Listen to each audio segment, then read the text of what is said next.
Assalamualaikum warahmatullahi wabarakatuh.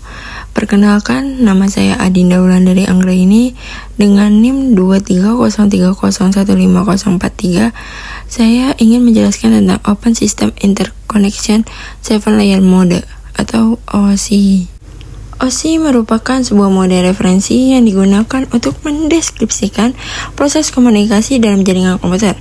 Nah, lalu dikembangkan oleh ISO atau International Organization for Standardization pada tahun 1980.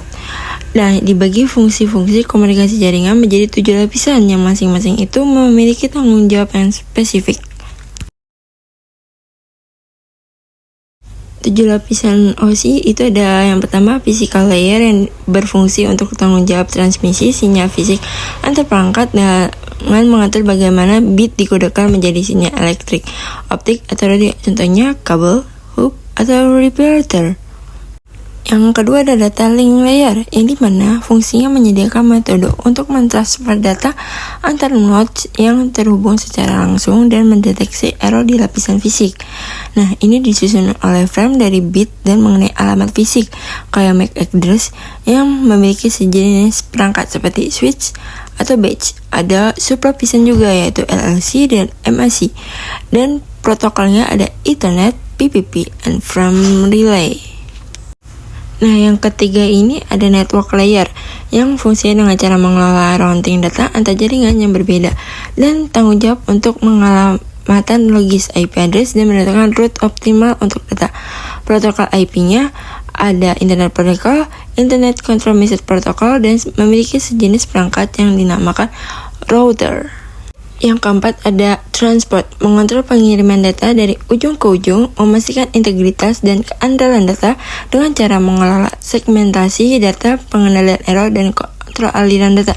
Protokolnya ada TSP atau UDP, ya dimana protokol yang handal maupun protokol yang tidak handal tetapi sangat cepat. Yang kelima ada session, yang dimana bertanggung jawab untuk membentukkan koneksi, pemeliharaan sesi, autentikasi, dan juga memastikan keamanan. Fungsinya mengelola dan mengontrol sesi komunikasi antar dua perangkat, menyediakan metode untuk memulai, mengelola, dan mengakhiri sesi komunikasi, dan dalam beberapa kasus, memastikan pemulihan sesi setelah gangguan komunikasi. Yang keenam ada presentation, yang dimana disebut translation layer.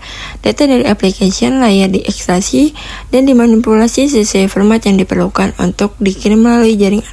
Fungsinya ada transaksi, misalnya kayak ASCH ke EBCDIC, lalu ada inskripsi atau deskripsi yang menerjemahkan data ke dalam bentuk kode lain, dan sebagai teks data yang dideteksi dikenal sebagai teks biasa. Lalu ada kompresi yang mengurangi jumlah bit yang perlu ditransmisikan pada jaringan. Dan yang terakhir atau ketujuh ada application yang berfungsi menyediakan antarmuka bagi pengguna dan aplikasi untuk berkomunikasi dengan jaringan atau lapisan teratas yang berhubungan langsung dengan aplikasi pengguna akhir, yaitu ada protokol menggunakan HTTP, FTP, dan SMTP, contohnya kayak semacam web browser maupun macam email client. Sekian dari saya, kurang lebihnya mohon maaf. Wassalamualaikum warahmatullahi wabarakatuh.